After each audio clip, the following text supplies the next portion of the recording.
നമസ്കാരം. രാജ്യം കടുത്ത ചൂടിലേക്കാണ് പോകുന്നത്. ഈ പൊരുവെയിലെത്തും ത്രിപുരയുടെ തലസ്ഥാന നഗരിക്കടുത്ത് നതുനഗറിൽ തെരഞ്ഞെടുപ്പ് റാലിയിൽ മാണി സർക്കാർ പ്രസംഗിക്കുകയാണ്. ഗണതന്ത്ര ബച്ചാത്തെ ഹാച്ചിന് വോട്ട് ദിൻ. CPM-ന്റെ ഇന്ത്യയിലെ മുതിർന്ന നേതാവും മുൻ മുഖ്യമന്ത്രിയുമായ അദ്ദേഹം ഇവിടെ കോൺഗ്രസ് സംസ്ഥാന പ്രസിഡന്റ് ആശിഷ് കുമാർ സഹായെ ചേർത്ത് നിർത്തിയാണ് ഈ പറയുന്നത്. അതായത് ജനാധിപത്യം നിലനിൽക്കാൻ കൈപ്പത്തി ചിഹ്നത്തിൽ നിങ്ങൾ വോട്ട് ചെയ്യൂ എന്നാണ് അദ്ദേഹം പറയുന്നത്. അതിന്റെ ഹിന്ദിയാണ് ഗണതന്ത്ര ബച്ചാത്തെ ഹാച്ചിനെ വോട്ട് ദിൻ. ഇത് പറയുന്നത് CPM-ന്റെ മുതിർന്ന നേതാവാണ്. ആർക്ക് വേണ്ടിയാണെന്ന് ചോദിച്ചാൽ അവിടുത്തെ കോൺഗ്രസ് സ്ഥാനാർത്ഥിക്ക് വേണ്ടി നിങ്ങൾ കൈപ്പത്തി ചിഹ്നത്തിൽ വോട്ട് ചെയ്യുമെന്നാണ്. മറ്റ് മാർഗമൊന്നുമില്ല. BJP-ക്കെതിരെ ആരൊക്കെ നിൽക്കുന്നോ അവരെയൊക്കെ കൂട്ടുപിടിക്കുക, കൂടെ നിർത്തുക എന്നതല്ലാതെ മറ്റൊരു നിലനിൽപ്പുമില്ല. ഇതാണ് അദ്ദേഹം പ്രസംഗത്തിൽ പറയുന്നത്. മലയാളികൾക്ക് വലിയ പരിചയമില്ലാത്ത CPM-നെയാണ് ത്രിപുരയിൽ കാണാനാവുക. കേരളത്തിൽ കോൺഗ്രസിന് ഒന്നിനെതിരെ 100 എന്ന കണക്കിൽ ആക്ഷേപ ശരങ്ങൾ തൊടുക്കുന്ന ഇടതുപക്ഷത്തിനും വാളയാറിനിപ്പുറം ചുവപ്പ് കൊടി എവിടെ എന്ന് പരിഹസിക്കുന്ന കോൺഗ്രസിനും ഇവിടെ മുന്നിലുള്ളത് പൊള്ളുന്ന യാഥാർത്ഥ്യങ്ങളാണ്. അധികാരവും പണവും ആൾബലവും എല്ലാമുള്ള BJP നേരിടാൻ ഒന്നിച്ചു നിൽക്കുക എന്നല്ലാതെ യാതൊരു മാർഗവുമില്ല. ഇന്ത്യ മുന്നണിയുടെ പോരാട്ടമാണ് ഇവിടെ നടക്കുന്നത്. BJP എതിർത്ത് തെരഞ്ഞെടുപ്പിൽ വിജയിക്കുകയും 1 വർഷത്തിന് ശേഷം BJP-ക്കൊപ്പം തന്നെ സർക്കാരിൽ ചേരുകയും ചെയ്ത തിപ്രമോത്തയാണ് അവിടെ പല സ്ഥലങ്ങളും ഒരിടത്ത് BJP-യുടെ സ്ഥാനാർത്ഥി. ഇത് അണികളിൽ ചിലർക്ക് വലിയ അമർഷമൊക്കെ ഉണ്ട്. ആദിവാസികളെ വഞ്ചിച്ച തിപ്രമോത്തയോട് പ്രതിഷേധ വോട്ടുകൾ തങ്ങൾക്ക് തിരിച്ചു കിട്ടുമെന്ന പ്രതീക്ഷയിലാണ് അവിടെ കോൺഗ്രസും CPM-ഉം. തിപ്രമോത്തയുടെ നിലപാട് മാറ്റത്തിൽ ആദിവാസികൾക്കിടയിൽ വലിയ പ്രതിഷേധമൊക്കെ ഉണ്ട്. എന്നാൽ അത് ചുരുക്കം ചില പോക്കറ്റുകളിൽ മാത്രമായി ഒതുങ്ങുമെന്നാണ് അവരുടെ പ്രതീക്ഷ. അതിന് ഒതുക്കി തീർക്കാനുള്ള തുറുപ്പ് ചീട്ടുകൾ ഓരോന്നായി BJP പുറത്തിറക്കുകയും ചെയ്യുന്നുമുണ്ട്. കോൺഗ്രസുമായി ചേർന്ന് മത്സരിക്കുന്നതിൽ മാണിക് സർക്കാരിന് ആദ്യം എതിർപ്പുണ്ടായെന്നുള്ള സൂചനകളാണ് ആദ്യം വന്നത്. കഴിഞ്ഞ നിയമസഭാ തെരഞ്ഞെടുപ്പിലും CPM-ഉം കോൺഗ്രസും ഒന്നിച്ചാണ് മത്സരിച്ചത്. CPM വോട്ടുകൾ കോൺഗ്രസിന് ചെയ്തെങ്കിലും കോൺഗ്രസിലെ വോട്ടുകൾ CPM സ്ഥാനാർത്ഥിക്ക് ലഭിച്ചില്ല. കോൺഗ്രസിന്റെ വോട്ട് നില 6% ഉയർന്നു. CPM-ന് കാര്യമായ നേട്ടമൊന്നും ഉണ്ടായതുമില്ല. താഴെത്തട്ടിൽ CPM-ഉം കോൺഗ്രസും തമ്മിലുള്ള ഐക്യപ്പെടൽ നടപ്പാക്കിയെടുക്കുന്നത് തന്നെയാണ് ഇരു പാർട്ടികളും നേരിടുന്ന പ്രധാന വെല്ലുവിളി. നിയമസഭാ തെരഞ്ഞെടുപ്പിനേക്കാൾ പ്രാധാന്യമുള്ളതാണ് ഈ തെരഞ്ഞെടുപ്പ്. ഡൽഹിയിൽ മാറ്റം വരുത്തിയില്ലെങ്കിൽ നമുക്ക് ത്രിപുരയെ രക്ഷിക്കാനാവില്ല. ത്രിപുര വെസ്റ്റ് ലോക്സഭാ മണ്ഡലത്തിൽ ഇന്ത്യ മുന്നണി സ്ഥാനാർത്ഥി ആശിഷ് കുമാർ സഹായ്ക്ക് കോൺഗ്രസ് ദിനത്തിൽ വോട്ട് ചെയ്യാൻ പാർട്ടി നേതാക്കളോടും പ്രവർത്തകരോടും അനുഭാവികളോടും ഞാൻ അഭ്യർത്ഥിക്കുന്നു. മാണി സർക്കാർ ശനിയാഴ്ച തെരഞ്ഞെടുപ്പ് റാലിയിൽ പറഞ്ഞതാണതല്ല. CPM ചിഹ്നത്തിൽ വോട്ട് ചെയ്യുന്ന പോലെ കോൺഗ്രസ് ദിനത്തിൽ വോട്ട് ചെയ്യാൻ ഒരു മടിയും വേണ്ട. അവസരം നഷ്ടമായാൽ സമൂഹത്തിൽ നിന്നും അകന്നു പോകും.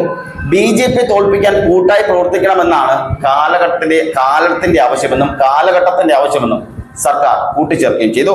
ത്രിപുര ഈസ്റ്റ് ലോക്സഭാ മണ്ഡലത്തിൽ കോൺഗ്രസ് നേതാക്കളും പ്രവർത്തകരും അനുഭാവികളും CPM-ന് വോട്ട് ചെയ്യുമെന്ന് അവകാശപ്പെട്ട സർക്കാർ ഇന്ത്യ മുന്നണി സ്ഥാനാർത്ഥി ആശിഷ് കുമാർ സഹായ്ക്ക് വോട്ട് ചെയ്യാൻ ജനങ്ങളോട് അഭ്യർത്ഥിക്കുന്ന ഒരു ബുക്ക്ലെറ്റ് CPM ഇതിനോടൊപ്പം തന്നെ പ്രസിദ്ധീകരിക്കുകയും ചെയ്തു. ബുക്ക്ലെറ്റിന്റെ വിതരണം തുടങ്ങിക്കഴിഞ്ഞതായും അദ്ദേഹം കൂട്ടിച്ചേർത്തു. കോൺഗ്രസ് നേതാക്കൾക്കും പ്രവർത്തകർക്കും അനുഭാവികൾക്കും CPM സ്ഥാനാർത്ഥികൾക്ക് വോട്ട് ചെയ്യാൻ കഴിയുമെങ്കിൽ എന്തുകൊണ്ട് രാജ്യത്തെ രക്ഷിക്കാൻ സഖാക്കൾക്ക് അത് കഴിയില്ല? ലോക്സഭാ തെരഞ്ഞെടുപ്പിൽ ഇന്ത്യ മുന്നണി സ്ഥാനാർത്ഥികൾക്ക് വോട്ട് ചെയ്യാൻ കൂപ്പ് കൈകളോടെ വോട്ടർമാരിലേക്ക് എത്തുക. മാണി സർക്കാർ പറഞ്ഞത് ഇങ്ങനെയാണ്: ചെറു കക്ഷികൾക്കൊപ്പം സർക്കാരിൽ ചേരുകയും പിന്നീട് അവയെ വിഴുങ്ങി വളരുകയും ചെയ്യുന്നതാണ് BJP-യുടെ രീതി. കർണാടകയിലും ബീഹാറിലും മഹാരാഷ്ട്രയിലുമൊക്കെ ഇത് കണ്ടതാണ്. ഇനി ചിലപ്പോൾ കാണാൻ കഴിയാവുന്നതുമാണ്. ത്രിപുരയിലും ഇതിനോടകം തന്നെ തുടങ്ങിക്കഴിഞ്ഞു. കഴിഞ്ഞ ദിവസം മാണ്ടായി മേഖലയിൽ തിപ്രമോത്തക്കാർ തമ്മിൽ ഏറ്റുമുട്ടുകയുണ്ടായി. ഇതിന്റെ കാരണം തിപ്രമോത്തയുടെ പ്രവർത്തകർ ഒന്നടങ്കം BJP-യിൽ ചേർന്നതാണ്. വെസ്റ്റ് മണ്ഡലത്തിൽ BJP-ക്ക് വേണ്ടി പ്രവർത്തിക്കാൻ തിപ്രമോത്ത പ്രവർത്തകർ BJP-യുടെ തെരഞ്ഞെടുപ്പ് കമ്മിറ്റി ഓഫീസിൽ എത്തണമെന്ന് പാർട്ടിയുടെ നിർദ്ദേശമുണ്ട്. അത് പ്രകാരം ഓഫീസിലെത്തിയ പ്രവർത്തകർ പിന്നീട് BJP-യിൽ ചേർന്നത് പ്രദേശത്തെ തിപ്രമോത്തയുടെ മറ്റ് പ്രവർത്തകർ ചോദ്യം ചെയ്തതാണ് വലിയ സംഘർഷത്തിലേക്ക് നീങ്ങിയത്. അങ്ങനെ ഉള്ള ചെറു പാർട്ടികളെല്ലാം മൊത്തത്തിൽ തങ്ങൾക്കൊപ്പം നിർത്തുകയും ഒടുവിൽ എല്ലാവരെയും നിലംപരിശാക്കുന്ന BJP RSS രീതി എങ്ങനെ തടയാമെന്നതാണ് ഇപ്പോൾ കോൺഗ്രസ് CPM സഖ്യം അവിടെ നോക്കുന്നത്. അതുകൊണ്ട് തന്നെ ഏത് വിധേനയും BJP-യെ തകർക്കാൻ ഇന്ത്യ മുന്നണിക്കൊപ്പം നിൽക്കുക എന്നതാണ് മാണി സർക്കാർ പറയുന്നത്. അതുകൊണ്ട് തന്നെ എല്ലാ സഖാക്കളും എല്ലാ CPM പ്രവർത്തകരും എല്ലാ പാർട്ടി പ്രവർത്തകരും കോൺഗ്രസിന് വോട്ട് ചെയ്യണമെന്ന് തൊഴുകൈയോടെയാണ് മാണിക് സർക്കാർ പറയുന്നത്. ആ പരസ്യം നാം ഇന്ന് വരെ നമ്മുടെ കേരളത്തിൽ കേട്ട് പരിചയമില്ലാത്തതാണ്. കാരണം ഇവിടെ നടക്കുന്നത് 1 പറഞ്ഞാൽ 10 പറയുന്ന CPM-നെയും 10 പറഞ്ഞാൽ 100 പറയുന്ന കോൺഗ്രസിനെയുമാണ്. എന്നാൽ അവിടെ CPM-ഉം കോൺഗ്രസും ഒരുമിച്ച് നിന്ന് ഇന്ത്യ മുന്നണിക്ക് വേണ്ടി വോട്ട് ചോദിക്കുകയാണ്. ഇന്ത്യ മുന്നണിയെ ഭരണത്തിലെത്തിക്കാൻ വേണ്ടി തീവ്രമായ ശ്രമങ്ങൾ നടത്തുകയാണ്. കാരണം ഇതൊരു ജീവൻ മരണ പോരാട്ടമാണ്. ഇന്ത്യ മതരാഷ്ട്രമായി നിൽക്കണോ എന്നോ മതേതര ജനാധിപത്യ രാഷ്ട്രമായി ഇന്ത്യ നിലനിൽക്കണോ എന്നത്, അതായത് മതരാഷ്ട്രം വേണോ ജനാധിപത്യ മതേതര രാഷ്ട്രം വേണോ എന്ന മരണമോ ജീവിതമോ എന്ന അവസ്ഥയിലാണ് രാജ്യം ഇന്ന് നിൽക്കുന്നത്. അതുകൊണ്ട് തന്നെ ജനാധിപത്യ മതേതര രാഷ്ട്രം നിലനിൽക്കാൻ, ജനാധിപത്യ മതേതര രാഷ്ട്രം നന്നായി മുന്നോട്ട് പോകാൻ, സംഘപരിവാറിന്റെ അജണ്ടകൾ നടപ്പിലാകാതിരിക്കാൻ ഇന്ത്യ മുന്നണിക്കൊപ്പം നിൽക്കുക എന്നതാണ് ഓരോ ജനങ്ങളുടെയും കർത്തവ്യം. ആ കർത്തവ്യം നിറവേറ്റാനാണ് ഇന്ത്യ മുന്നണി സഖ്യം ശക്തമായി നിലനിൽക്കുന്നത്. ഇന്ത്യ മുന്നണിയുടെ ഓരോ നേതാക്കളും ആവർത്തിച്ച് പറയുന്നത് അതാണ്.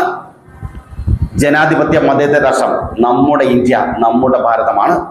ആ ഇന്ത്യയിൽ എങ്ങനെ മതരാഷ്ട്രം ഉണ്ടാക്കാമെന്നും എങ്ങനെ വർഗീയത നടത്താമെന്നും എങ്ങനെ മതവിദ്വേഷങ്ങൾ ഉണ്ടാക്കാമെന്നും അതിലൂടെ സീറ്റ് നേടാമെന്നുമുള്ള RSSന്റെയും സംഘപരിവാറിന്റെയും BJPയുടെയും അജണ്ട, ആ അജണ്ടയ്ക്ക് മുന്നിൽ യാതൊരു മനുഷ്യനും നിന്നു കൊടുക്കരുത് എന്നും ജനാധിപത്യ മതേതര രാഷ്ട്രമായ നമ്മുടെ ഇന്ത്യയിൽ ലോകരാഷ്ട്രങ്ങൾ ഉറ്റുനോക്കുന്ന ജനാധിപത്യ മതേതര രാജ്യമായ നമ്മുടെ ഇന്ത്യ നമുക്ക് തിരിച്ചു കിട്ടണമെങ്കിൽ ഇന്ത്യ മുന്നണിക്കൊപ്പം നിൽക്കണമെന്നാണ് ഓരോ നേതാക്കളും പറഞ്ഞു വെക്കുന്നത്.